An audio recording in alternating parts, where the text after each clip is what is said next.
So we have today Hello. Irene Hoff. Yes. I've known Irene for quite a few years, and Yeah. I think you're just a great guest to this because you're such for me, an inspiring person, an interesting person. Thank you. So just a lovely human being and a joy to always talk to. Like, I've always enjoyed your company so much. Thank you. So I would like people to know about you, the people that haven't heard of you. Maybe some people have heard of you. I'm sure some have. And I would like to know if you could just tell me a little bit about you. Where did you grow up? Yeah. Yeah. Well, I'm Irene Hoff. That's my complete name. And I'm Dutch. I grew up in the north of Holland, which is called Friesland, where we have our own language, not a dialect, but a language. I didn't know that. And I left.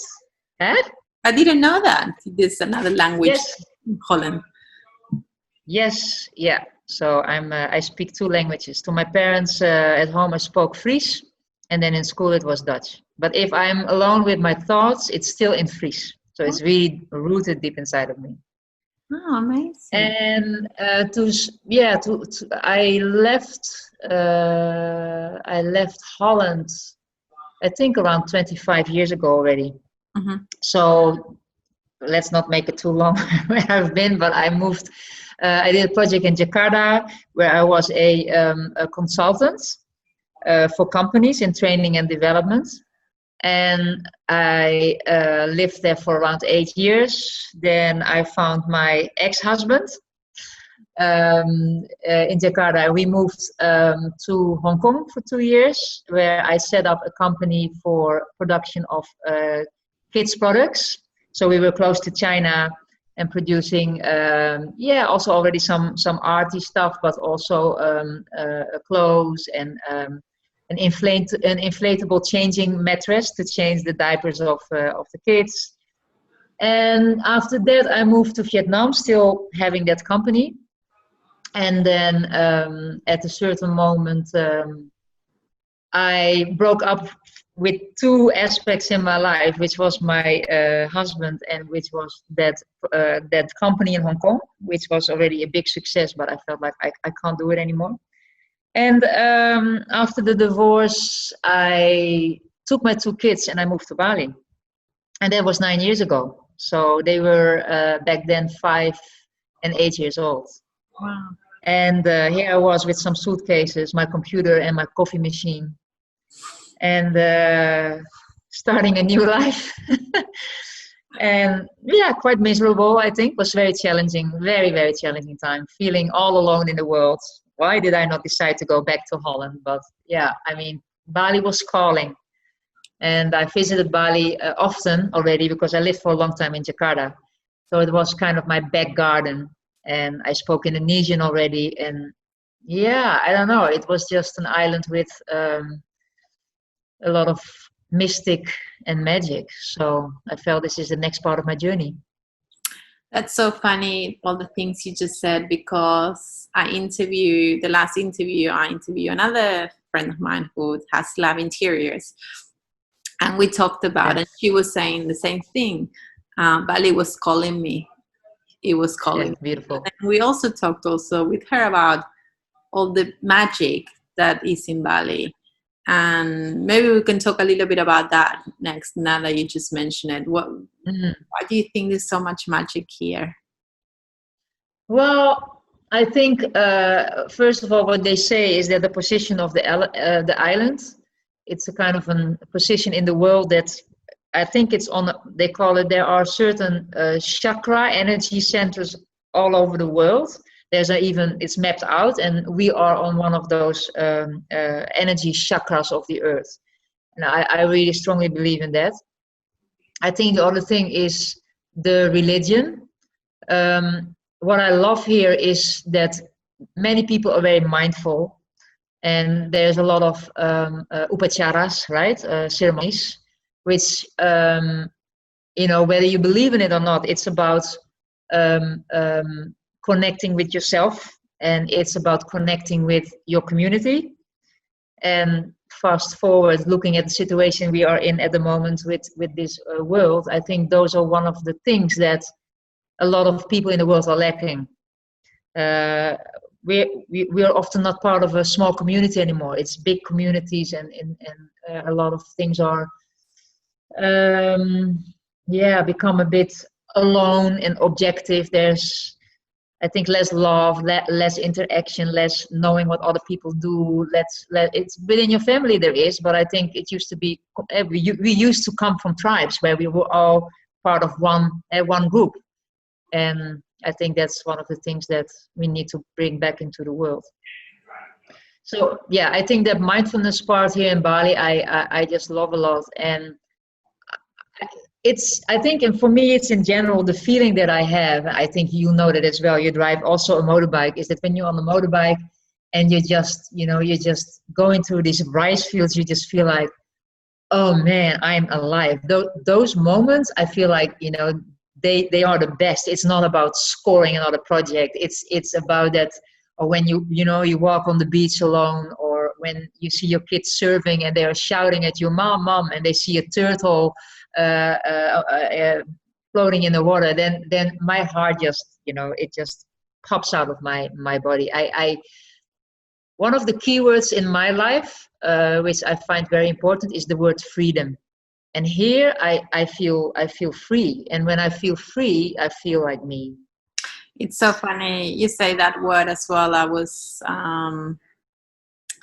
chatting to a friend, and she said something. She's back in Australia right now, but she wants to come back to Bali. And she said, in Bali, I feel free. Or she said something, I can't remember now, like Bali is freedom. And I said, yeah, it is. Yeah. Bali feels, maybe that's why so many people love it. And maybe that's why some people go a bit crazy. They don't know their limitations. No? Absolutely. But Bali is freedom. There's some freedom here that is not in many other places in the world. But it also feels like, and I think you have the same, is that we both kind of reinvented ourselves. We both chose a very creative job, right?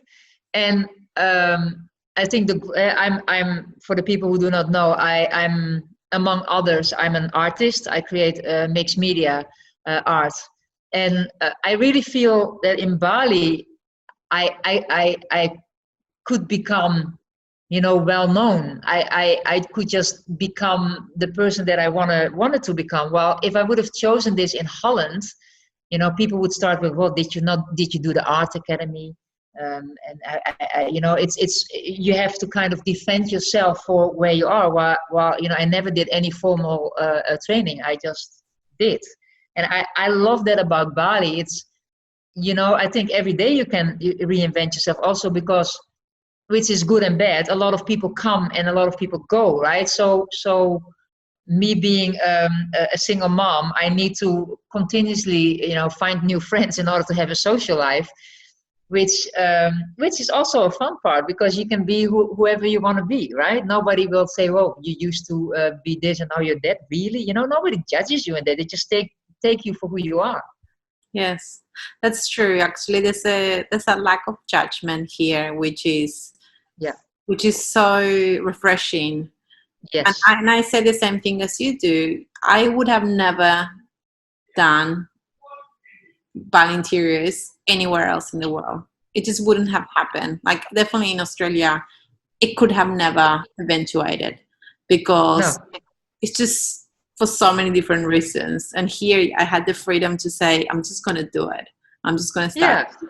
And whether it's successful or not, it doesn't matter. I'm just going to do it because but it's completely you. And I remember when we first met, you just started, and I just liked what you were doing. And I think I asked you to make some shots of my art or the house. I think the art. I think it was the art.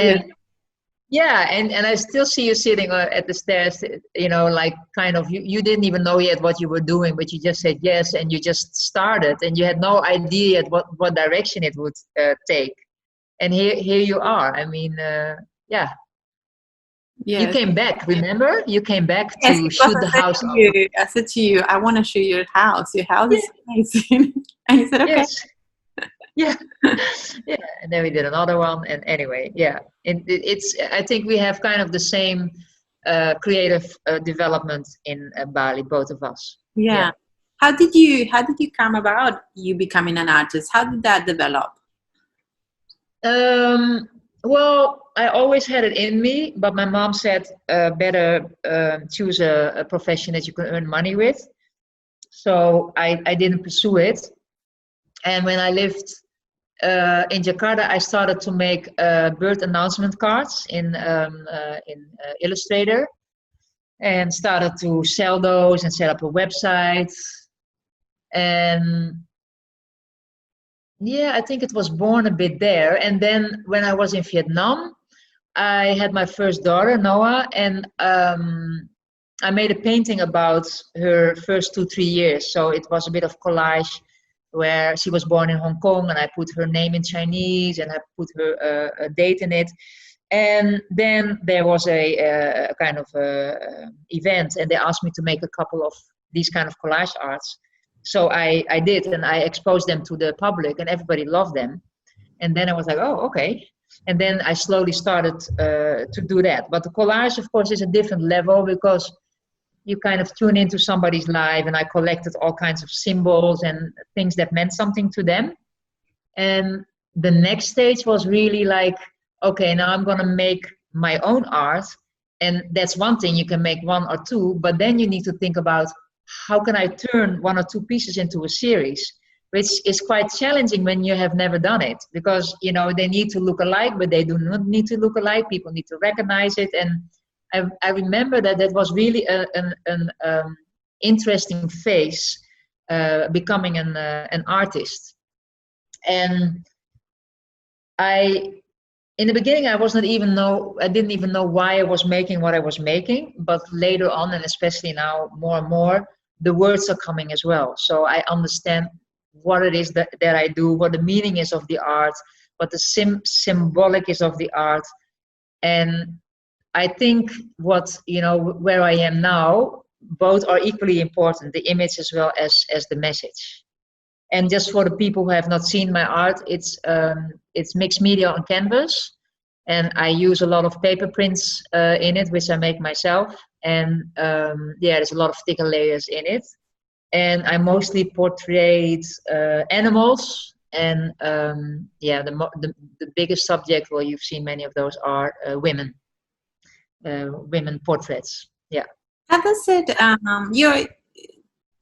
another interesting fact about you, which is, and also your paintings and artworks are incredible and very recognizable. Now you have your own style, that's for sure.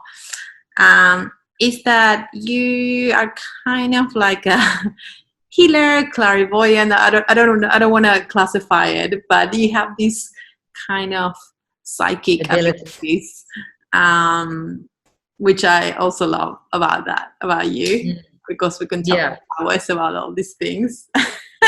I love all that stuff. But how do you bring that into your art? Yeah, well, where I am more now, I feel more guided. So I create based on what I feel in my stomach and whether it feels right or not. And sometimes I have something completely different in my head, and then I end up in an opposite direction. So I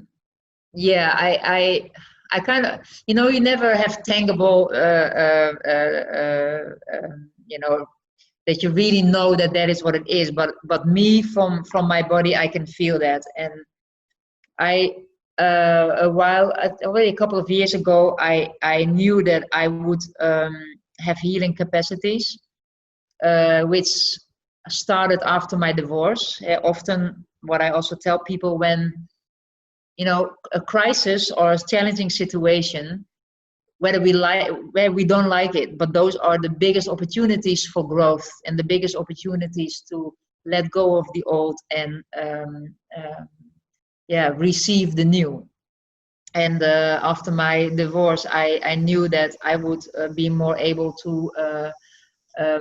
tune into the intuitive energies. So a healer is not always a good word, because a healer means that I rule and I dictate whether I can heal you or not. But in the end, it is about the other person's ability to heal themselves. And as well, let's keep it simple. As a healer, what you do is you facilitate. So you open the channel, the energy channel, and that energy channel of healing goes through my body, and then I can give it to somebody else. And it's mostly in my hands. And sometimes people say, do you do Reiki? And then I don't. I just put them on, and then I put them on somebody's body, and then they start to make all kinds of movements, and I have no clue what they are. I just follow my hands, which is a very strange sensation in the beginning, because they are leading me. I'm not leading my hands at all. And I already know when it's the last movement. I already know this is the last one, and then it's done. But at the moment, I'm not really, I'm only doing it with friends and with my kids, only when I really feel that I'm able to do it. But I know that energy is also in the art. And one of the things that I decided here in Bali is to have my gallery at home. I sell in worldwide galleries in New York and in Miami. I'm in Canada, I'm in London. But here in Bali, I really love to have the people come to my studio, because then I can feel the people. I always feel that every painting that I paint is destined for one person, and they already know it. They just need to have to find each other. And yeah, it sounds maybe a bit crazy, but I think 2 out of 3 people, when they come in, they are emotional. They whether it's the energy here or the story that I tell about what it is that I do. And there's often a little healing session of an insight that I get for people, or I can see where they are blocked, and I ask if it's okay to put my hand on. And I can feel it already now when I talk. I can feel already, it's just floating through my body, and I just give them a message.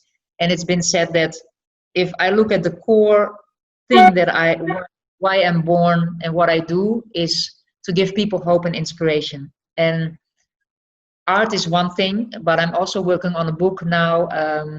I'm working on a beautiful new series. I'm now call it Powerhouses, Soul Boosters, but beautiful, strong women that I hope to turn into oracle cards. So there is going to be, more and more products that will derive from what I do to spread the energy.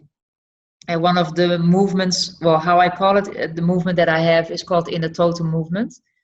And it's about rebalancing the energies. And I'm not a feminist, but I feel that the masculine energy and the feminine energy is out of balance in the world, in men as well as in women.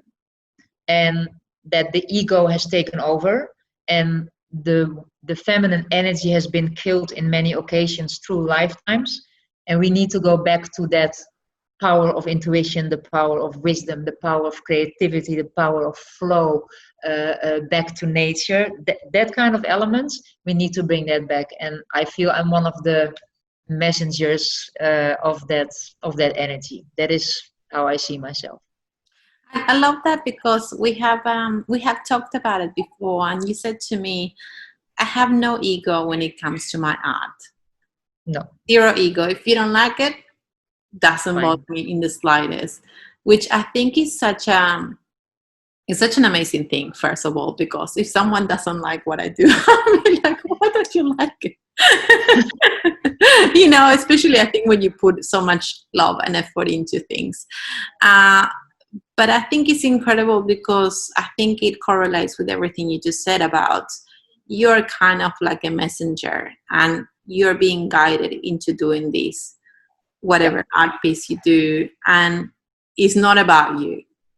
It's about art finding the right person to go to, which is, I think it's just superb, because there's so much ego attached to artists. You know, I was listening to this podcast there about, you know, the suffering artist, and it always has to end up so badly, and this, and it's like, it doesn't have to be that way. You know, No. it doesn't have to be. And especially when I have a feeling, and I really do feel like sometimes any artists, writers, you know, whatever art they do, so many times it doesn't come from them. It comes from somewhere else, and they are the messengers that put them in a painter or in a book. You But know. that is just what I wanted to say. You steal my words. That you do not own your creativity. The creativity, it's the same as the healing energy. It's channeled through you. And I meditate a lot, and I really believe that the highest level of creativity can be found when you stop thinking and let that flow come. So, indeed, if it's given to you, then you don't have to have an ego. You just let it flow, and you let it go where it's needed the most.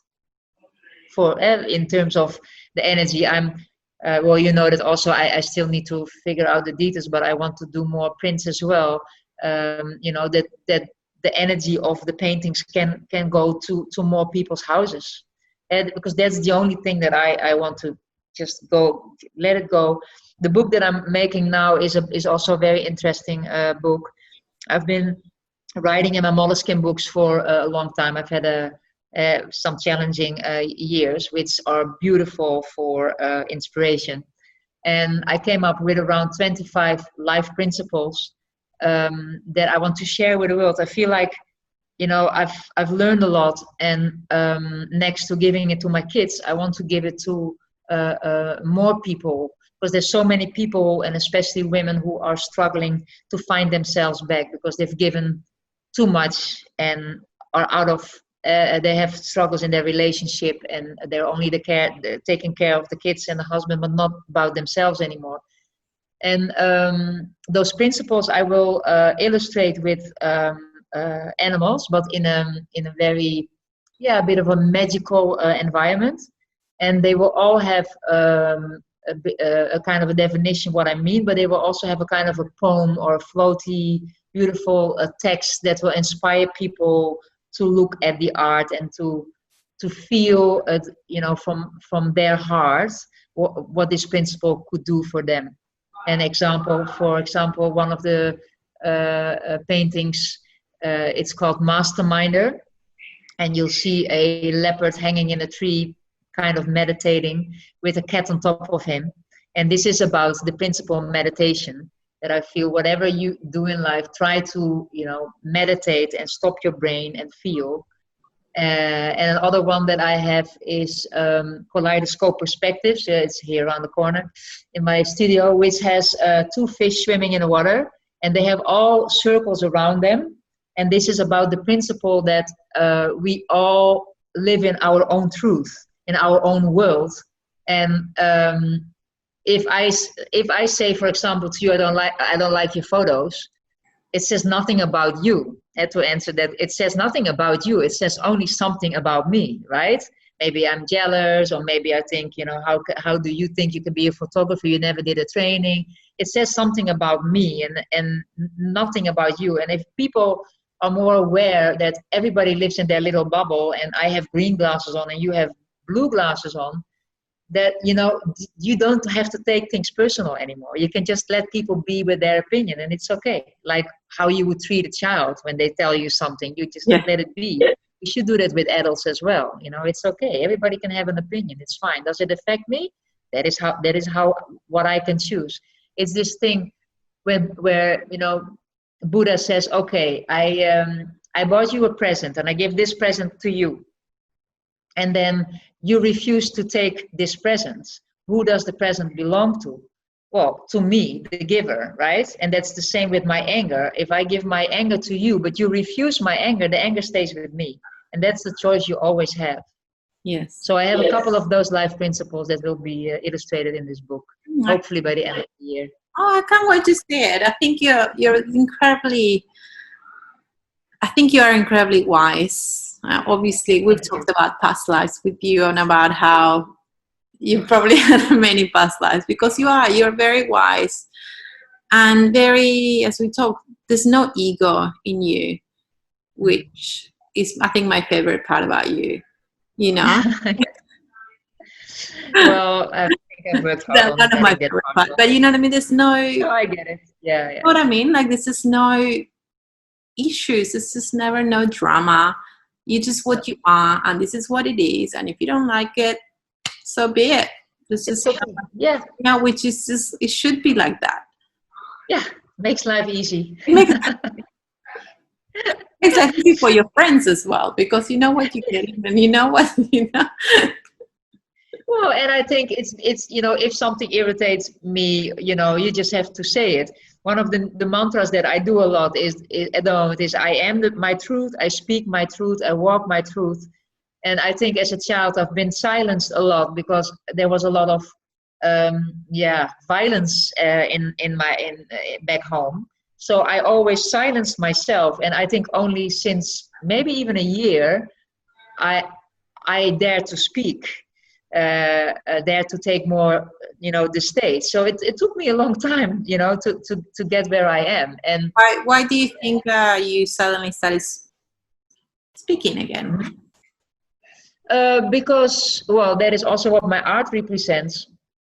I think as a human, we build up layers that block us from who we truly are, and a lot of those layers are survival mechanisms. Like my survival mechanism was to keep silent or to create peace as soon as possible in the house, which meant that I could never really say what I wanted to say.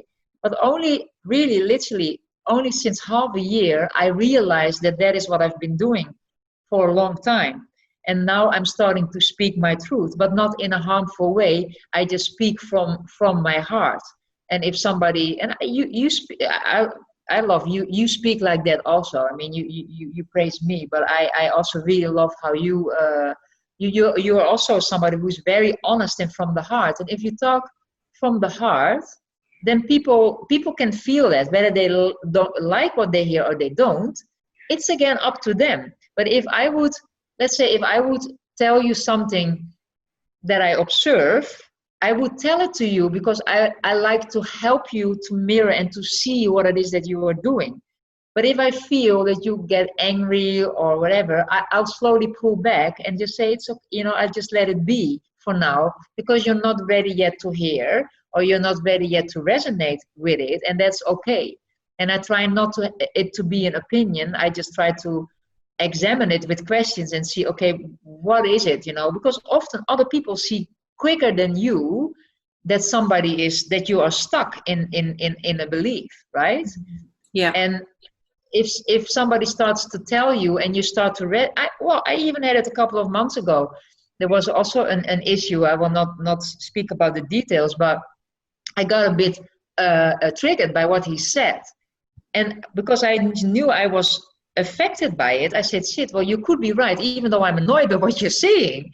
And then I said, well, I'm just going to try and see if I'm able to let that part go. And I did. After meditation, that part was gone. And I could see that a lot of things shifted in my life.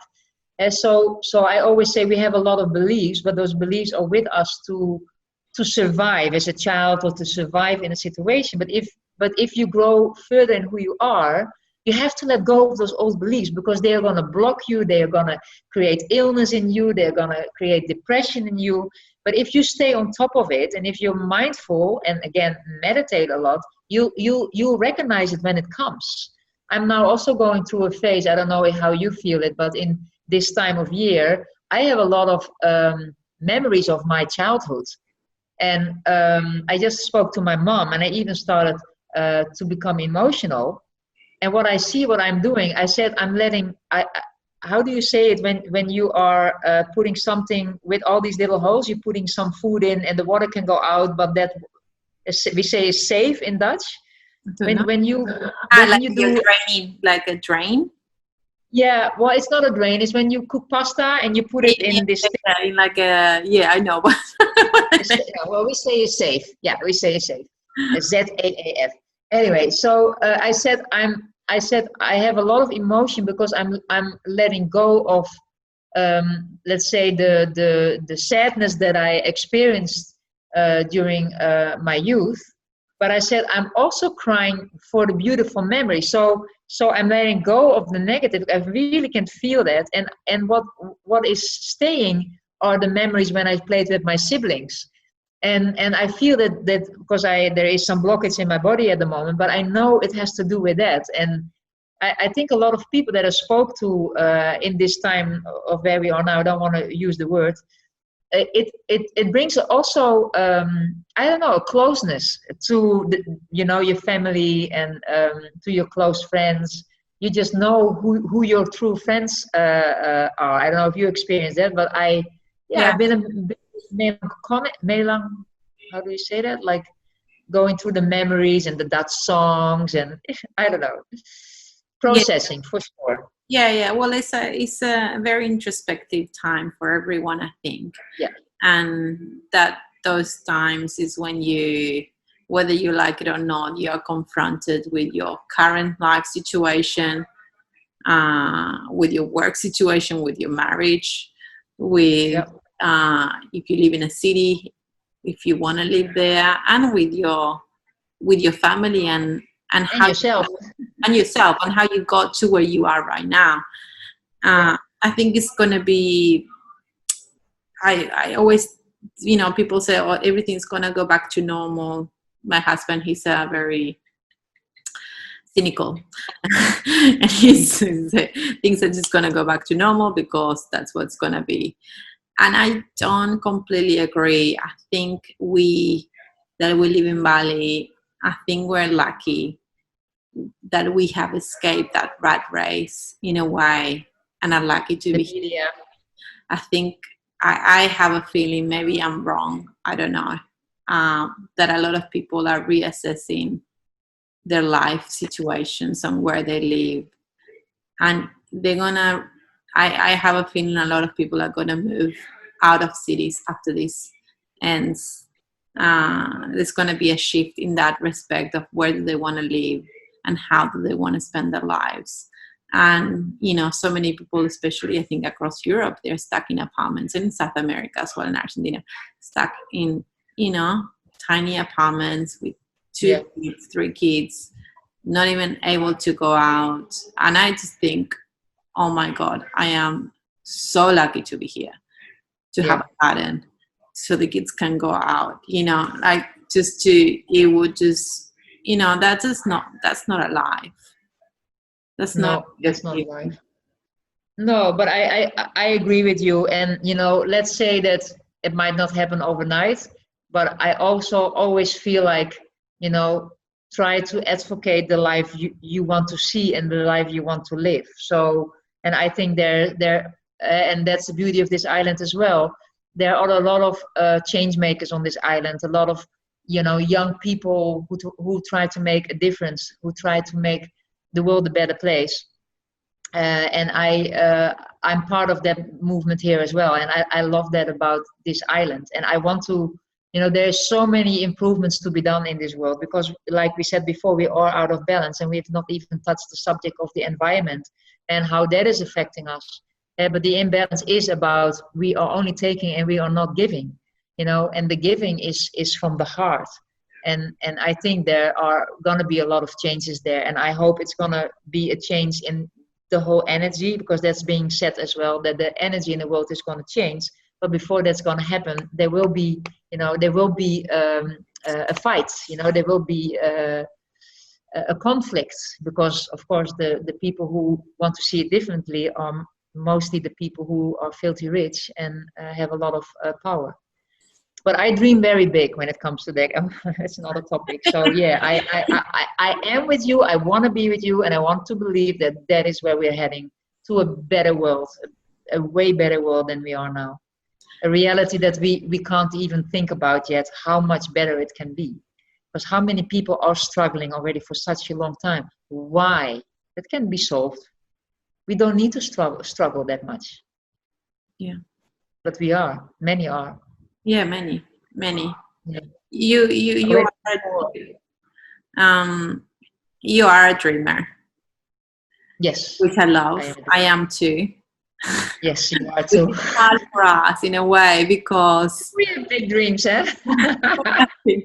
constantly dreaming. I know. But That's what I love about you. we have But another you topic. always inspire me a lot because you always bring in, I mean, we have not seen each other in person for a long time, but I always break my notebook when I talk to you because you always come with so mmany things. I'm like, oh yeah, I need that. Oh yeah, I need that too. And I miss you now even more. So, Oh, I want to see you.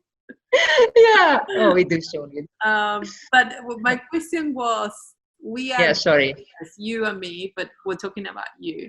Yeah. You're a dreamer. And how do you,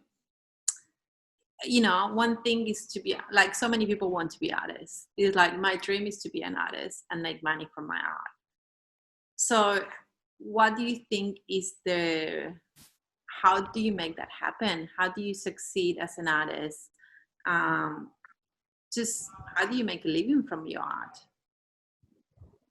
Yeah, I don't. It's for me. It is all integrated with how I live my life, so I can't separate it from who I am. And of course, you go through many phases, especially not having the formal training, being an artist. And I hardly know any other artists. I'm not interested, in it. I often get interviews where I need to ask which artist inspired you, and I think, yeah, I don't really know. But I have that principle. There's one principle, but that's a life principle that I use, which is the law of attraction. And in a very simple statement, it's called "fake it till you make it." And I just posted one on my inner totem movement. It is about dreaming big. It is about dreaming bigger than your reality. It is about telling you my better story. Let's say I did not sell anything for months. I would not say to you I didn't sell anything. I would say to you, oh, I can so feel it in my bones. There's sales coming. I can feel it here. I can feel it here. I can feel it everywhere. It's coming. It's coming. That's a complete different way of looking at your reality. I'm not somebody who will exaggerate to say I sold 5. That's not my fake it till you make it. But every morning, I sit here in the back of the house and I visualize for around 10 minutes of all the things that are going to happen, collaborations that are happening, me talking, and you can laugh, it's fine, at Oprah Winfrey show about my life, me publishing a book, me taking the art under my arm, going on a book tour. Me having a person standing here in the studio and crying and thanking me for this amazing piece of art. And I had one of those, by the way. Her husband and she both saved money and came here and been dreaming about my art for 2 years. She walks in and she already starts to cry. She said, I cannot believe that I am here. And she works for, she has a fertility clinic in Australia. And it was so beautiful. She picked one of the powerful women and she said, I'm going to hang it in the rooms because I know if the women will see the power of this art, it will help them, to believe that they are able to conceive a baby. And I think, yes, this is why I do what I do. And I always keep these dream books where I write my little dreams, and I know you do the same. And then, you read back in 1 year, think, check, check, check. And that makes life fun. It's a skill that kids have. And what do we say as adults? That's not possible. No, that's not the reality. My mom said to me, you can't live off of your art. Oh yeah, I can live off my art. And I'm going to tell you, it's going to go further and it's going to go further. And not from an ego perspective, but just because I can feel it in my body that is just what is going to happen. So I completely believe that you can create your own reality by always monitoring the thoughts. What thoughts do you allow in your head? And all the thoughts that are negative, that you would not tell your best friends. If you talk to your kids, you always try to be supportive. Why not be supportive to yourself?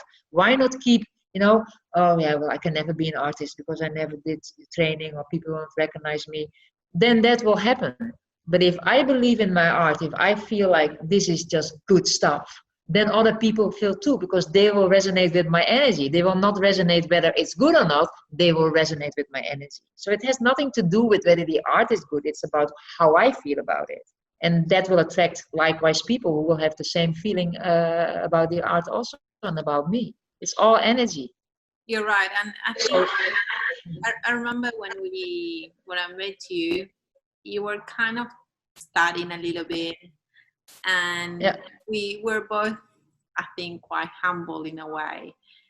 Yeah. And we're kind of starting out, and it was so much about you have to believe it to be it. Yes. You have to believe that your art is worth this much money and people are gonna love it. And it's just changing more than anything, as you just said, that mindset of, oh, would people like it, or would people, no, it's forget all about that. It's about you believing it. And the moment you believe that your art is good, that you are worth it, that people are be like, yeah, this is amazing, and willing to pay a certain amount of money, I think things shifted for you. Yes, but that's why I said it's integrated in your private life as well. You take that's why a divorce is important. That's why, if you break up with somebody, or if you're going through a personal crisis, they all help you to become your more natural you. And when you are your natural you don't think in limitations. But you still, of course, you still take those steps. Also, when it comes to price ranges, you still take steps. You do the same. And that's one of the things that I feel sometimes, if Bali makes you sometimes a bit smaller, because we are a bit in a bubble, right? And there's a lot of people who come to Bali to get a good deal, and that took me a while. I think only last year that I stopped thinking like that and think, okay, I need now to be ready for the world. Because, if you go into a gallery, they take 40-50%. So you can't be low anymore, because you don't earn anything. And that's still a conscious choice that I mean, now, like in New York, they really sell it for a high price that I still find difficult for myself to ask. So I still need to do some growing there. But it needs to resonate with you. That's one thing. And it needs to challenge you a little bit. But if it's challenging too much, you need to take a step closer to where you are. Because you need to be able to feel it. That's the most important energy. If you can't feel it, you can't really attract it. But those are the energy things behind what I do. And the rest, it is also, practice for you also. You just have to make many paintings in order to become comfortable with what you do, and know what the effect is of when I do it like this, or the effect is of when I do it like that. That's also studying, right? Yeah, obviously practice and getting more confidence in yourself, but also believe that you are worth it. Yes, and that's an easy sentence, and it has many layers. Oh, I know, and it's hard, and it takes time. It's taken me a long time, and I know it took you a long time as well, to believe in our own capabilities and skills and it's a hard absolutely. Okay, so just to wrap it up, I just wanted to ask you this, especially when now we talked about what's going on in the world right now.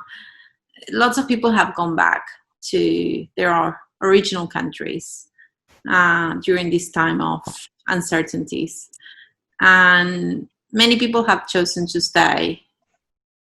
And I want to just hear your take on why have you decided to stay in Bali? Because I trusted that Bali would be our best spot, our best place to be in terms of safety. I think that was my first thing, was like, I feel like I have a kind of a marriage with Bali. So I feel like I would abandon her if I would leave. And the other thing is that my whole life is here. The house that I live in, I built myself. my kids' lives are here, and I think we would be, my creation is here, and I think we would be very miserable if we would have gone back home, staying with other people or renting. I mean, financially, it would also have been a lot of money if you would have rented a place there. So, of course, I've given it a thought, and one of the considerations that I had to make is that my mom will turn 80 this year, and there is a chance that I can lose her. And that has been going through my mind, that I have to accept that if I'm stuck here, I can't go there. That's what it is. But I said yes to that also. That if that's what happens, then I'll find my way to say goodbye to her in a different way. Yeah, but we all have made those considerations, and I feel I made the right choice. Yeah, I feel still very, very happy here, and I think we for us it's quite easy to just turn off the phone, and then you do not have to deal with any media. But I think if you're in your home country, it's everywhere continuously, and we can stay in our little Bali bubble. And I think that is what has saved us also here. We have not really been in a big panic here, I think. Yeah. Which I like, because panic is devastating for everybody. Yeah. Yeah, I agree. I think here it's we are in a little bubble, and yeah, sometimes it can get, this is, globally it's a disaster, and even here I got to the point at some stages that I was in a bit of panic. But as you said, I also felt like a marriage to Bali, like I'm married to Bali, and I had that feeling of I can't just abandon it. No. On this point. Funny. I felt this. Yeah. And I was like, I can't. It's like a friend. You don't abandon them when there is a fire going. You know what I mean? Precisely. Yeah. So, but saying that, I still understand why so many other people have left, and they all have very valid reasons for leaving. Absolutely. Yeah, but that's always personal. Those decisions you make, and you have to. It's a feeling, you feel a certain way. Yeah, I agree. Okay, Irene. I've been saying it wrong for years, which is so bad because everyone says my name wrong. With your name. I know, everyone says my name wrong. Thank you so much for being on this talk with me. It was really nice to see you and hear your voice and talk to you again after it's been so long. I miss you. I miss you too. Yes, more than now. So thank you for that. Oh yes. Hopefully we need to inspire each other again. So yeah, as soon as we are back to normal, we'll do that. Absolutely. Yeah. Thank you so much for your insights and showing all the other side that not many people know about you. It's really, I find it fascinating. No, thank you for the opportunity to be able to talk about that, because I always find it easy to ask questions. So for me, it's a stretch to talk. Thank you. Thank you, darling. Thank you so much.